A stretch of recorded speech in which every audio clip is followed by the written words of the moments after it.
Hello, everyone. Welcome back. I hope you're having an awesome time here at AI for Cybersecurity.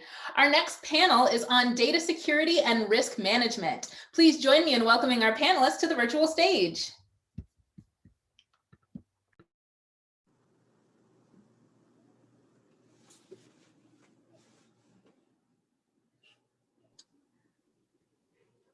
Hi, everyone. My name is Marina Kaganovich. I think I'll kick it off.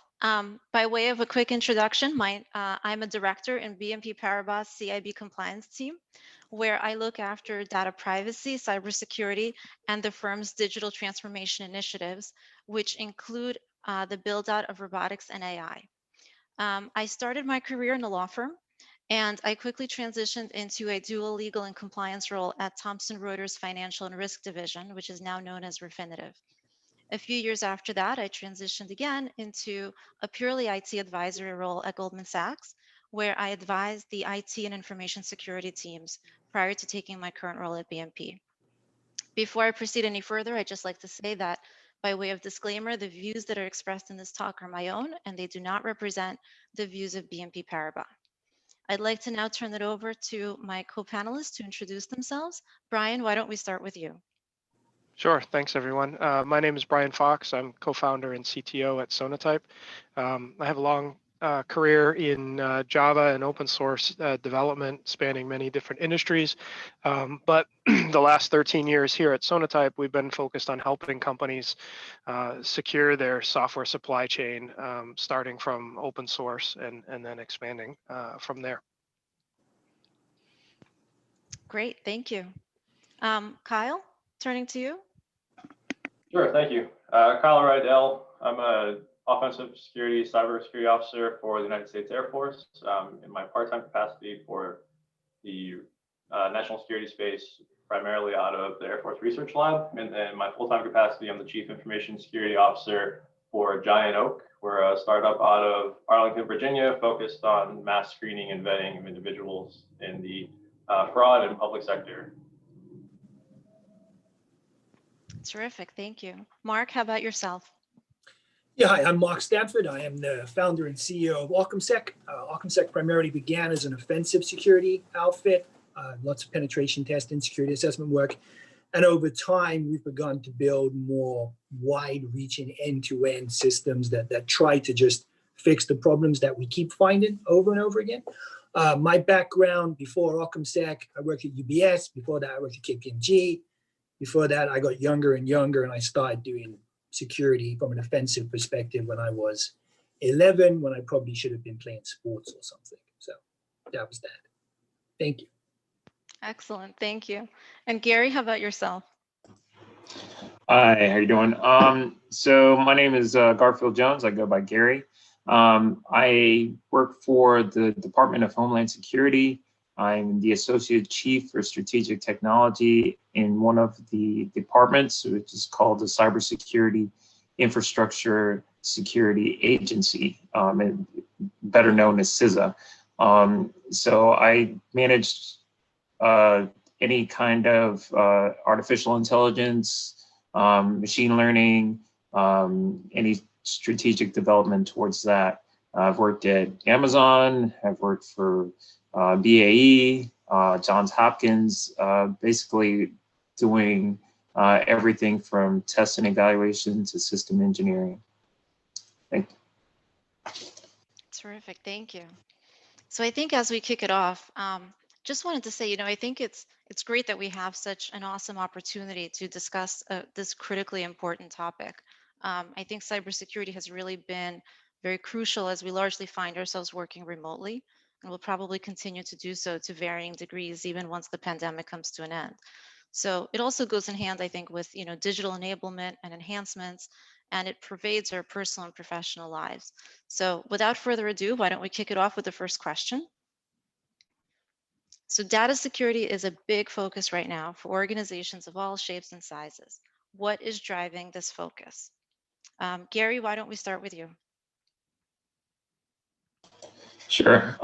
So, it's an interesting question. Our directives for Homeland Security really come from legislation and big government as a whole. The agency I work at, CISA, we really stand at the center of, you can call it the center of gravity for basically bringing private and public sectors together when you're talking about this community. We stand as the nation's risk advisor, and we're taking a lot of that legislation, as I said, from the bigger part of government. We also take it from our stakeholders, which are within CISA. It could be programs that we're developing, cybersecurity programs that we're developing that need the tools that are within the AI and machine learning space. And we, as far as data, we're developing, a data model that can really emphasize the secure part of that. So most of our directives come from the legislation.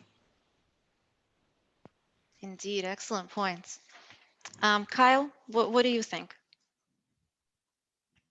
Yeah, I'd piggyback off what Gary said, right? Trying to enable those policymakers to have the right information to make those decisions that are going to guide that information. However, I think with the internet and all connected devices growing as much as they are, kind of becoming almost a human right nowadays, there's an exponential growth rate of data, right? And with that comes a vast difference in the types of data. So it could be streaming data. You have lots of organizations nowadays trying to understand what their perimeter looks like, if that's data driven, is it structured data, unstructured, and be able to identify, essentially tag it if they will, right? To be able to identify and secure it to make sure that they're operating within whatever standards or reporting frameworks they have to worry about, not only legally, but then statutory and contractually as well. So I think it's a huge risk for organizations, and key point in doing so is being able to manage all that data. Absolutely, excellent points. Mark, how about yourself? Yeah, I mean, I think from my world, I mean, I work with a range of private sector organizations. I think that the two big things are sort of the same as always, right? Loss prevention, and then finding out a way to make more money by doing things securely, right? So, I mean, I think loss prevention, be that losing data for a product that you're making, be that some kind of breach which leads to non-compliance, that leads to a regulatory fine. I think that just, there's so much optics about security right now that any breach really puts you at risk of some bad press and the knock-on effects from that. So I think that's always been the big driver of security. And then I think there's this ongoing quest to find a way that I can use security to enable some kind of revenue stream.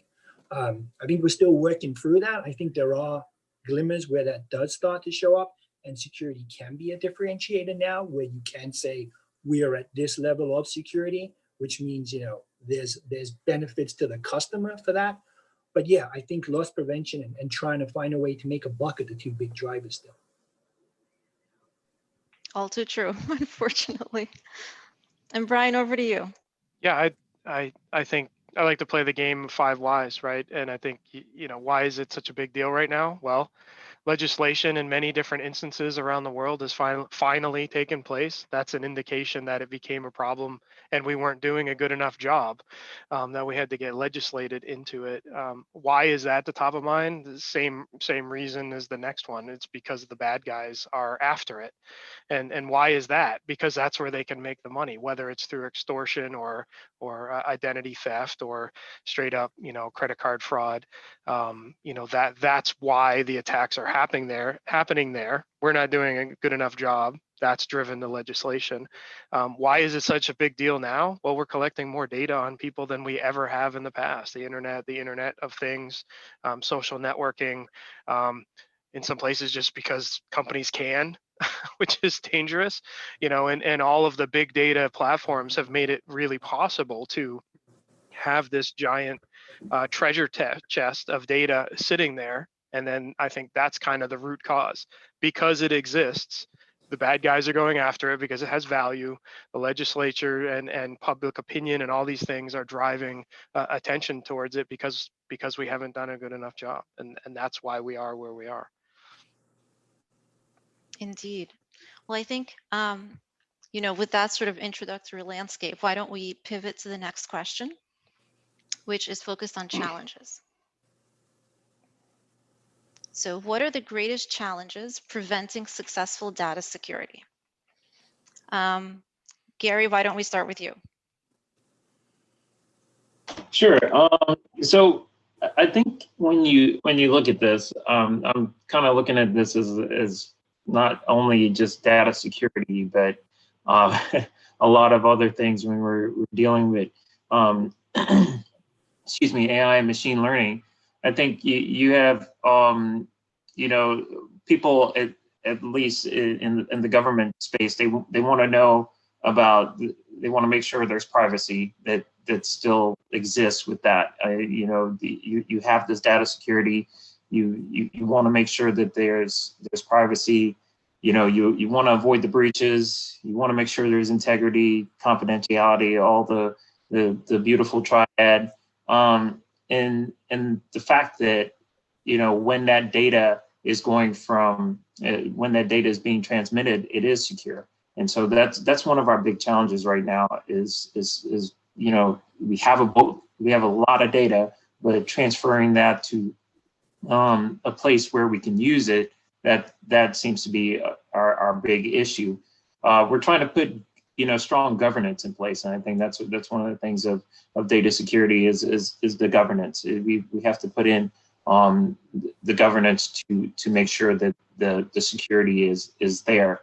We also have to make sure that, you know, the right people have access to that security, that data. And, you know, I think we're trying to push towards some new architectures where we're talking about zero trust, you know, and using that in conjunction with AI and machine learning tools to enhance that data security. So I think there's a lot of areas that you can go into where you're talking about the challenges for data security, but one is, you know, definitely the putting the governance on it, the access to it, and, you know, maintaining that privacy and avoiding those breaches. Absolutely. Bryan, what are your thoughts? Yeah, I think there's a couple. The first starts with kind of awareness within organizations around what data should be collected and the boundaries around that type of data. You know, there are cases where your particular business function can't work without collecting the data, but ensuring that employees and people that are working with it understand when it's allowed to cross-link that to other sets of data. Some two sets of benign data might be totally fine, but as soon as you start cross-linking them and joining those data sets, they may be far from fine. So I think that's one of the biggest challenges. And sort of related to that, data is clearly most powerful when it is linked to all of these different places and shared across different systems. It has an exponential power, but that just creates a myriad of ways that those controls can go wrong. And it doesn't just mean leaving S3 buckets open or Elasticsearch instances open on the internet, right? Those are pretty common things, but it also can mean the way the data surfaces through traditional applications. A regular application security hole could in fact end up being a massive data breach simply because the application has access to so much data, right? So I think these are all sort of related to understanding what's okay, what's not okay, and the plethora of data that keeps getting collected. It's an exponential problem across the board. Yeah, excellent points. And, you know, I think from an organizational perspective, even recognizing that there's all these instances where there's potential for data security risk, there's also that concept of having to essentially have a balancing act, right, between the need for the strict controls and protocols versus not being able to hinder employees' ability to actually conduct business and sort of work day to day.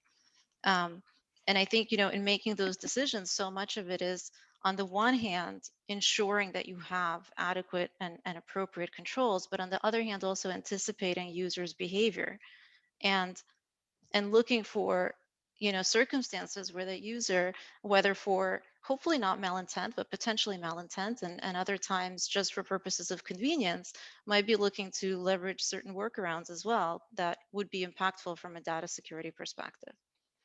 Kyle, how about you? What are your thoughts?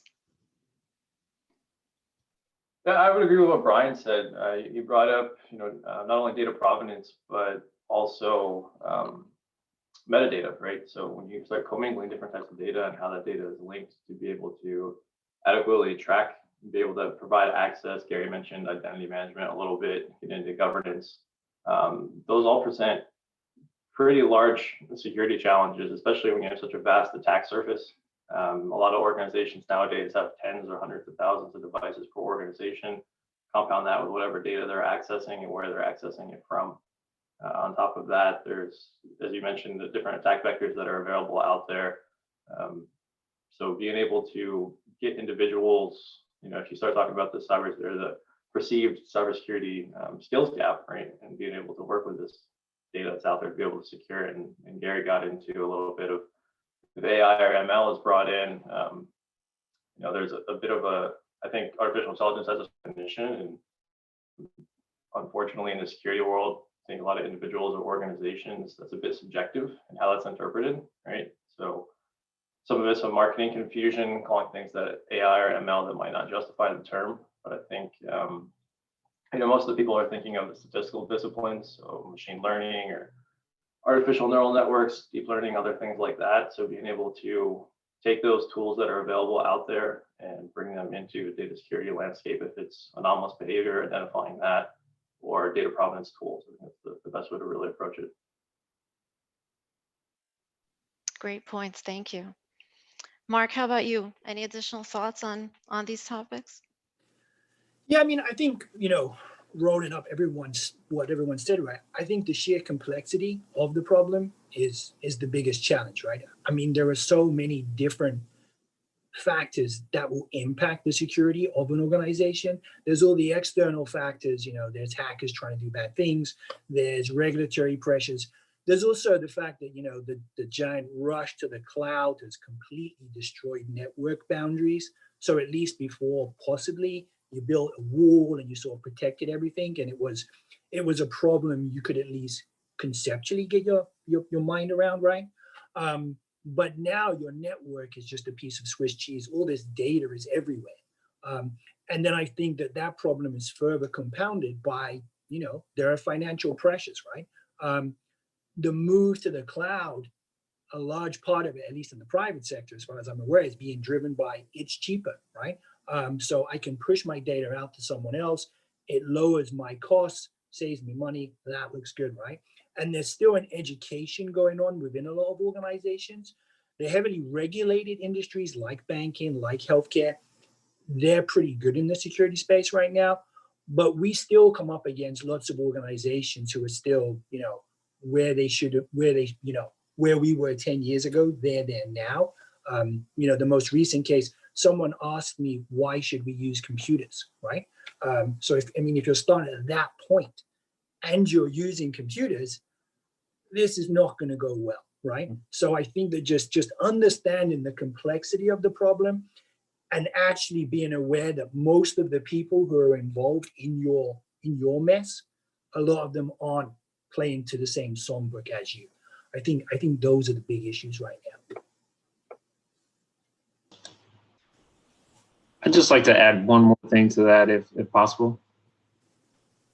Yeah, so I think we touched on it as far as, when you're talking about data security. I think the other part of it that all organizations have is the trustworthiness of the data. And I think we don't know if that, we collect all this data, but we don't know if it's necessarily good or bad data, or if it's poisoned or something like that. So that's one of the big challenges of I see on my side is knowing if that data is clean, if it's the right data, or if it's going to give you the right answer for the wrong problem. I guess maybe that's the best way to say it. But you just have to be careful on the trustworthiness of the data, and I think that's one of the big challenges of data security. Absolutely. So I think we've covered the challenges, and at least personally, I'm a firm believer that challenges present us with opportunities. So we do have an opportunity to revisit established processes and preconceived notions, and also to try to seek a better solution. So I think on that note, why don't we turn to the next question and talk a little bit about how organizations can approach data security successfully, and how does AI come into play in these areas? Maybe just as a sort of brief background from a commercial perspective, right, from a financial services standpoint, in my view, the opportunities around data security do come back to the market, and they often become a differentiator in the market. So firms that are transparent with their clients about what type of information they collect and how they use it, the firms that clearly communicate their privacy policies, those are the firms that establish trust and build relationships. And those are in turn things that lead to future business opportunities and partnerships. And we already see clear examples where I think security becomes a marketing tool. So for instance, we've seen, WhatsApp and Symphony and Signal and other companies that are really advertising their approach to security in an effort to build their customer base and to build out that relationship. So it essentially becomes an inherent part of their business model. And I think that it's important here to notice that, data security, it's often viewed as, oh, well, that's an IT concern. And it's not an IT concern, it's everyone's concern. And we're increasingly seeing that, both in business and in our personal lives. I think we talked about, for instance, IoT devices, or in general, just the way that, massive amounts of data are collected. And we need to be sort of mindful of when is all of that data really necessary, or when is it just being sought, and and how is it going to be used? So certainly a lot, I think, that can be done in this space. And I think that, from a regulatory perspective, we had just sort of briefly alluded to it, but there are regulations that are increasingly starting to come up in this area. A few years ago, we had the New York DFS put out the cybersecurity regulation. We also recently see a lot of related privacy legislation coming out of California with the CCPA and CPRA. So increasingly, I think there is a focus in this area. But maybe I'll pause there and turn it back to the group for other thoughts. Bryan, maybe we'll start with you on this one. Sure. I think, so similar to what I was talking about with the challenges, I think making sure that you have well documented data usage policies is a key thing. It's surprising how often even smaller organizations have to answer the same questions over and over as you get new employees or new data. So having that well articulated, making sure that you can have data actually partitioned. Need to know comes to mind, not just for people, but for applications. Why does this application or this system need to have access to that data? So thinking about it in those ways allows you to have more of a defense in depth type of posture on the data. To the AI, question, we're using AI not so much for data security in this regard in our particular use case, but we're using it to help what it's best for, which is recognize patterns that humans might not be able to do. And we use that to try and uncover when people are producing malicious open source components hidden in plain sight, in popular components that might have been there. So what's different about it? And if you think about that and you apply that to data security, being able to have your systems understand normal data usage patterns helps you understand when they're not. So applications that may need to have access to all the fields of a person's record, as an example, probably pretty infrequently start walking over all the people in the system. But if somebody was trying to exfiltrate data, that's probably exactly what it would look like. Those types of behaviors are exactly what AI is really good at doing. So sometimes the usage patterns do require or require broad access or make it really hard to partition. And in that instance, that's where the behavioral analysis can be really powerful to recognize that there's somebody in the system doing something they shouldn't be, because it's gonna stand out usually from abnormal use. So that's how I tend to think about it. So is it a form of insider threat analysis to sort of draw a baseline and indicate the anomalies that AI would come up with? Sure, certainly it's insider and outsider. It could be if an application security hole or vulnerability is exploited and the data is being exfiltrated through a system, it may not appear to quote unquote the database as a insider or an external person. It's going to appear like a legit source of traffic, but the behavior would be different, because it's somebody's figured out how to manipulate it and cause it to walk through all of the tables that it has access to. Those kinds of things is kind of what I was thinking. So, but you would imagine it's the same thing for insider threats. An insider that has access to the database, probably the same thing. It's probably pretty infrequently that they're going to have to download a whole copy of everything in the database, as an example. The computers that are watching the logs, the AI, could hopefully spot that pretty quickly because it should be an abnormal thing. Absolutely. I mean, completely agree. AI is ideally built for this because of its ability to essentially sift through massive amounts of data that a human being would just physically not be able to do and identify patterns. Absolutely. Right. Mark, how about you? I think first and foremost, the thing to do is to work out what is the most important data to your organization. The last few years have seen this trend where everyone tries to protect everything, which is doomed to fail. I think that work out what is the most important data to you and then figure out how you're going to protect it. And that could be, there's been lots of different solutions over the years, DLP, encryption, monitoring, all those things play a part. I guess just to throw some spice into this, I don't think there's any AI in security right now. I think that the opportunity down the road is to use machine learning and then at some point AI to look at the situation of, this is my critical data. These are all the factors that impact it. These are all the different things that I can see being done around it. And then start to work out what's going on.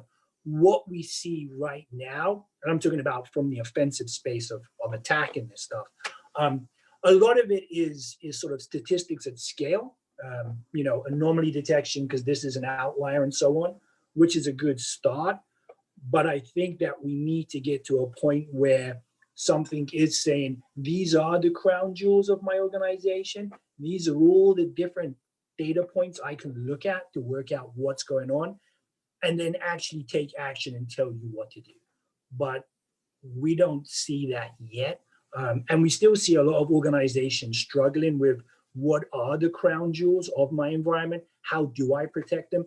And again, they don't know where that data is going. So for instance, sales information is really important. If a salesperson has a laptop, they're in a hotel, that's your critical data right now. How are you going to protect it? It isn't just the stuff that's on your servers or in AWS or somewhere else. So I think, focus on what's important. What if you lose is going to, cost you your job, and then work from there.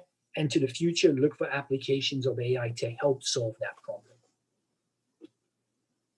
So would you recommend essentially a risk-based approach, identification of priorities in terms of implementing controls, and then starting with the crown jewels perspective and shifting on down? Absolutely, yeah. I mean, I think, I hate to use the term blocking and tackling because they used to always say that at KPMG, but I think that, that's what you have to do. Take care of the basic stuff first. I mean, we see a lot of folks trying to run before they can walk, and you just create holes, right? And the people that you're against, they're going to look for those holes, right? So I think, these are my crown jewels. These are the risks. These are the controls I'm going to build around them. Let's go take care of that and then fan out from there. Terrific. Thank you. Gary, how about you? Would you share your thoughts? Sure. And I absolutely agree with, Mark and Bryan, what they're saying. I think you definitely need a risk-based approach to it. I also think that when you look at it, you've got that, as they were saying, you've got that good and bad side that presents opportunities. Hackers, they're going to use, some AI and machine learning to, come in to breach your data, to breach your enterprise. I mean, that's what they do. And, the converse of that is that you or the better part of that is that you actually can use that same technology to help protect that data. The other part of it is that, with the opportunities of it is that, there's a social aspect to it. So, we have to think about how AI, machine learning, and data security is viewed, from a social aspect. There's not a lot of people that have confidence in it, and we have to build that confidence. So the transparency of how we collect this data, or what data is being collected, that can be done on the social side. Bringing the policymakers into that, and saying what's good data, what's bad data, what do you need to collect to actually solve your problems. I think it also presents an opportunity, instead of just having total AI, or I like to think of it as we go from automation to deep learning to machine learning to actual AI. And I think a lot of people, as Mark I think was alluding to, that we're still at the automation side, and if we can work our way over to the machine learning side, we'll get a lot more opportunities. But we still need the opportunities come where we have the humans, that can still integrate and assist on that. And so I think there's a lot of opportunities where we can thin that data and then use that that statistical process to assist humans with better decision making and better ability to actually protect that data. So there's several opportunities there where we can work human machine interface to help with data security. Excellent points. Thank you. Kyle, how about you? Yeah, I would agree with everything that's said here thus far.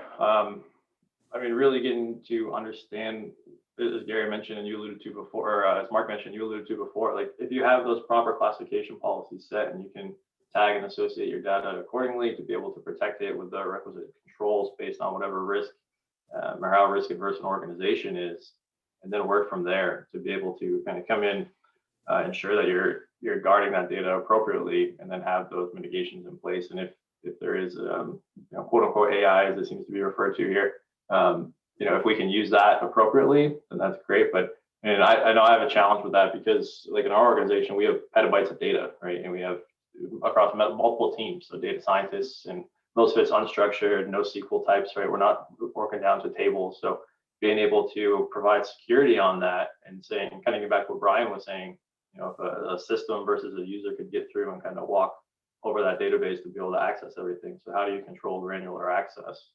Right, being able to implement the proper access controls and identity management based on the risk that you've associated with the the crown jewels, as Mark put it. Great, thank you. So why don't we shift gears for a bit and turn to the cloud. So let's discuss on-premises versus cloud enablement. What should organizations have in mind as they navigate these types of options?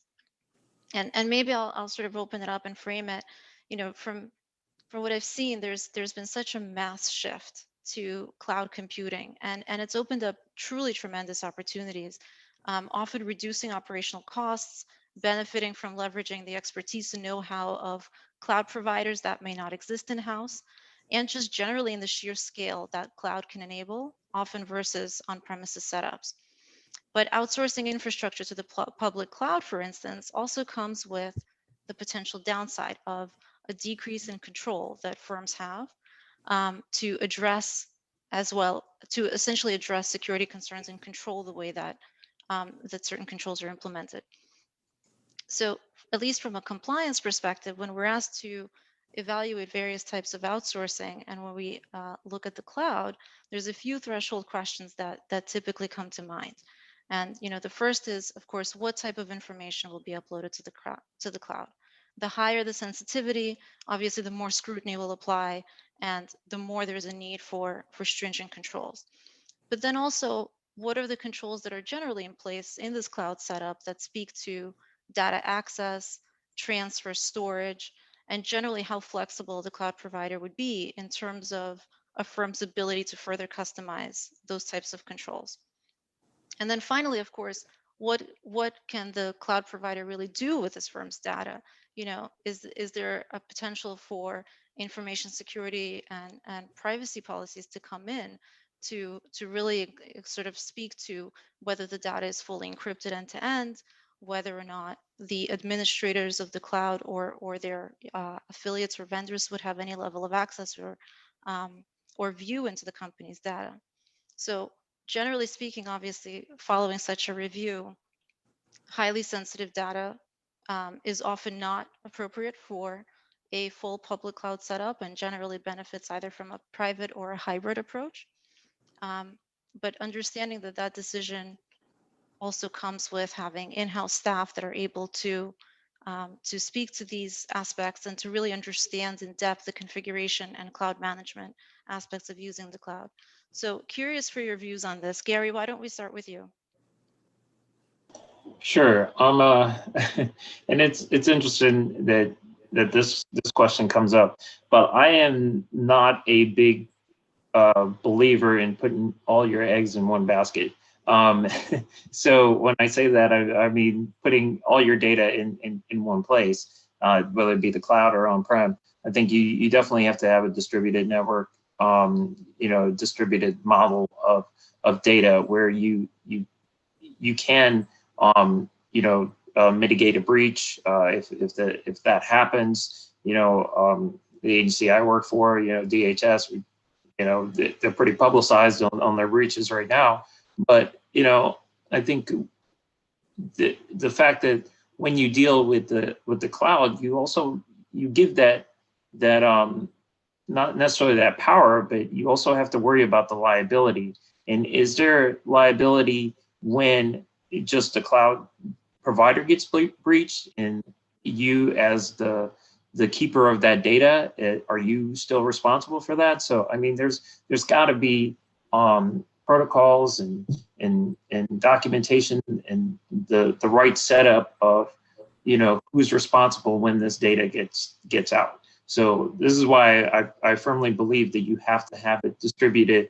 And yes, it does present a problem when it comes to actually accessing that data. But I think you mitigate the issues of massive data breaches, and you mitigate the issues of reputation type issues with cloud providers. So I think you definitely have to distribute it amongst several data sources. Thank you. Absolutely. I mean, I think, firms ultimately always have to remember that irrespective of what arrangement they use, they are ultimately responsible for safeguarding the data. Mark, how about you? What are your thoughts? Yeah, I mean, I always liked the idea that someone kept reminding me that the cloud is just someone else's computer, right? I mean, it's really no different, right? So I think to your point, absolutely, from a commercial perspective, the cloud has introduced giant cost savings and so on.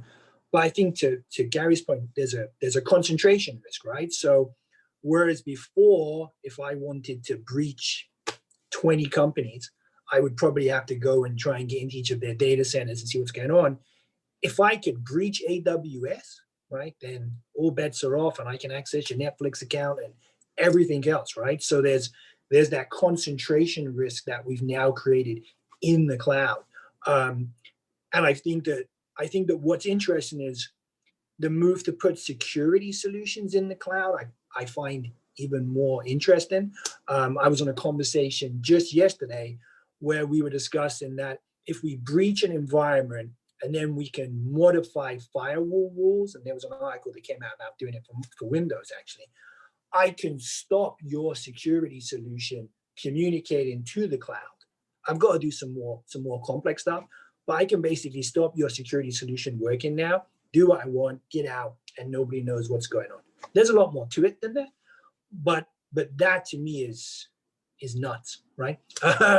So I mean, we've rushed to do this thing that's actually created new risks, right? At the same time, though, what we are seeing are conversations about moving some stuff back on-prem. Actually, that's come up in the past few months just because of these breaches. the SolarWinds issue threw some stuff up that covered Microsoft and Azure. So there's been conversations around that.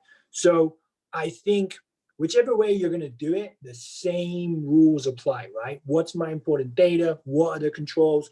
What's this cloud provider going to give me? What aren't they going to give me? And what do I need to do? And realize that the data in the cloud is probably on someone's laptop as well. So make sure you're securing that. Thank you. Brian, how about yourself? What are your thoughts? Yeah, I've been told by customers that they feel their data, their systems in the cloud are arguably more secure than in a data center, if only because nobody can walk out with a hard drive in that virtual environment. But like Mark was saying, it is somebody else's system, so you're assuming that those companies are doing all the right thing. But I mean, let's face it, that's the direction. So you have to figure out a way to get comfortable with that.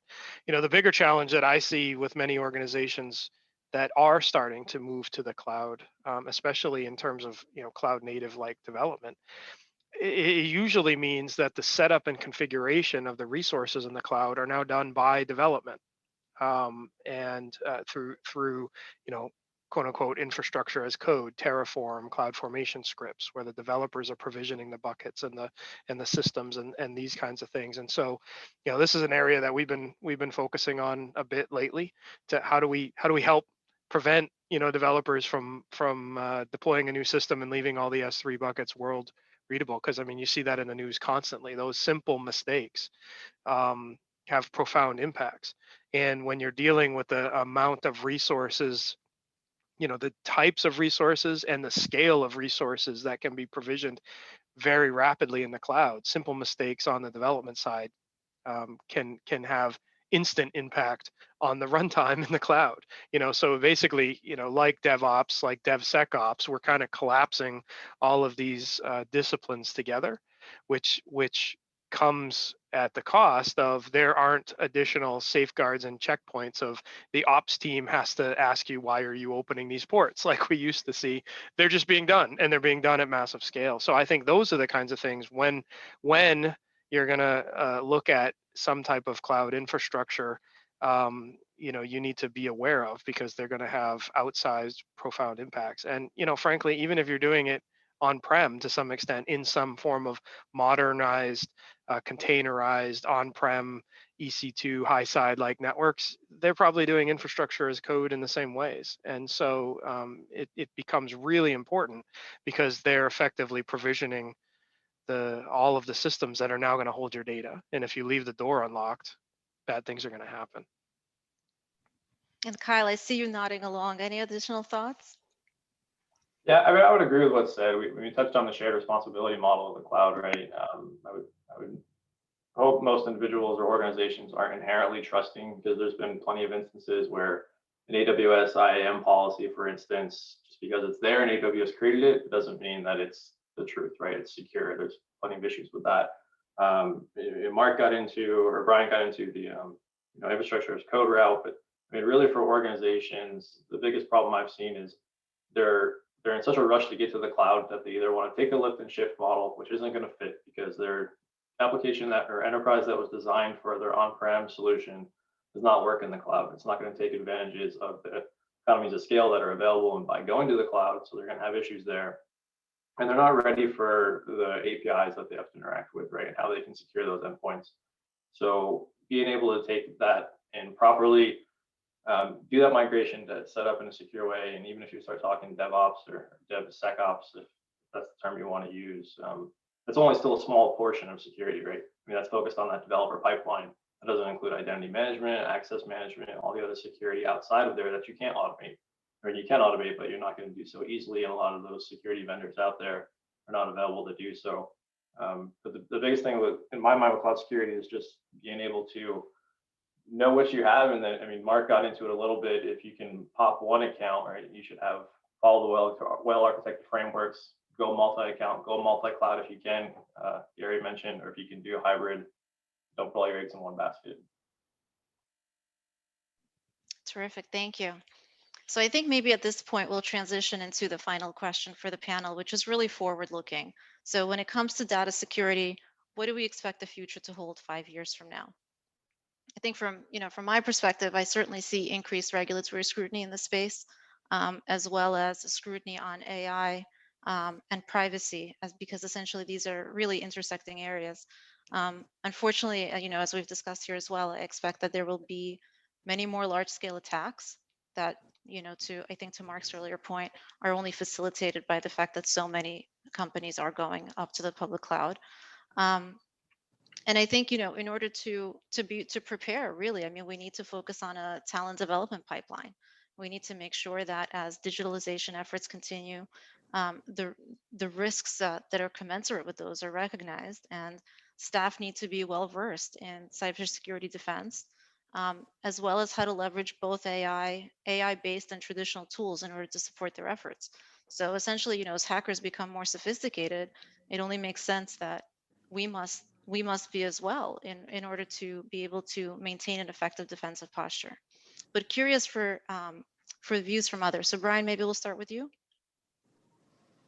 Yeah, I mean, I think the future of this problem is going to see increased attacks, increased data breaches, simply because, especially with COVID, there's a lot of people racing to the cloud, right? Just as a practical matter, and mistakes are going to happen. So you're in a rush, and you've got more people doing it, equals a whole bunch more problems. I think that's going to trigger a lot of additional legislation.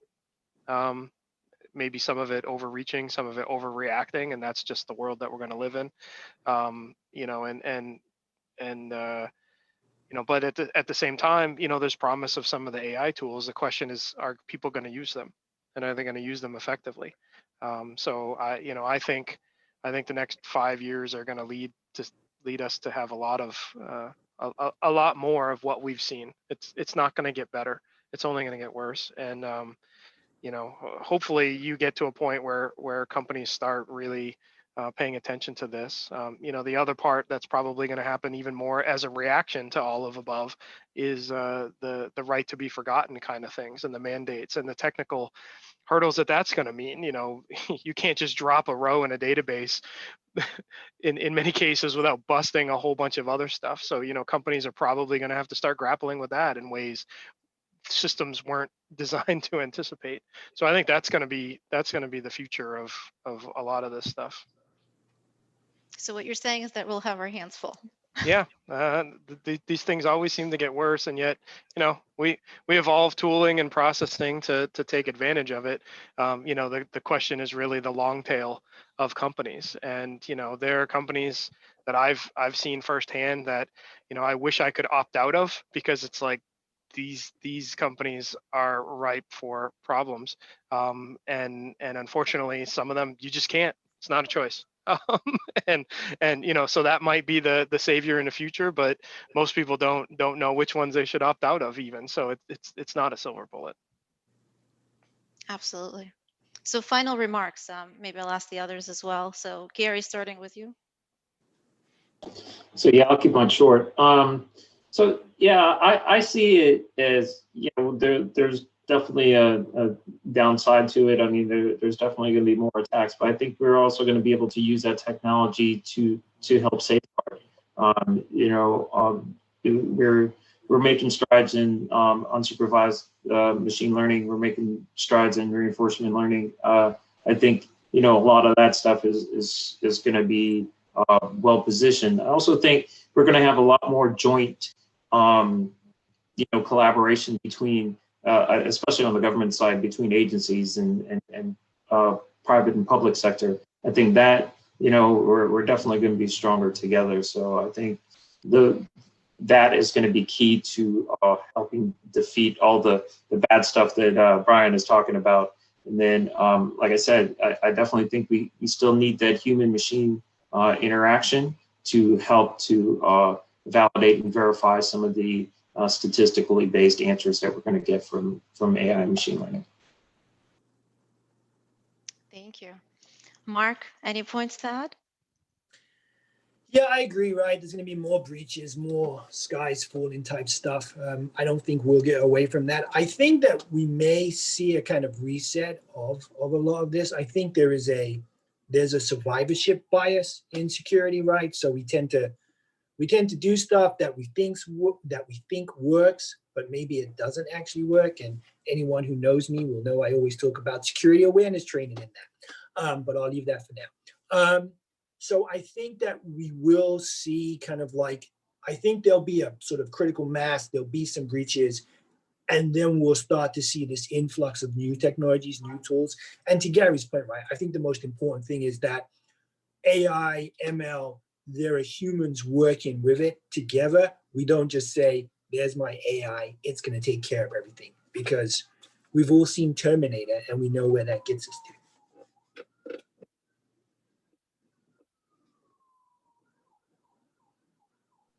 Thank you. Kyle, any final remarks? Sure. Yeah, I mean, I think I'd agree with what everyone said thus far, and I think you're going to see a lot of attacks against machine learning models, AI in the future, right? If they're integrity attacks, like Gary mentioned, data poisoning or confidentiality attacks based on actually extracting data models, and then hopefully to counter that, we're going to see AI being used through different emerging tech, or if it's homomorphic encryption, right? Gary touched on in transit and at rest, but what about in use? So hopefully we see that come out to protect confidentiality, and then maybe the use of blockchain as far as integrity and availability goes. So excited to see where it goes. Thank you. We unfortunately have run out of time, but I know we want to continue the conversation, and we'll be able to do that with the networking features here on the platform. So I'd love to say thank you to all of the panelists, and a special thank you to Marina for moderating. A big virtual round of applause from the audience for all of you. Thank you for having us. Thank you. All right, so if you're looking for your next session, go ahead and check your agenda to see where you're going next so you don't miss it. And also along the way, take some time to connect with our sponsors. Thanks so much, and we'll see you around.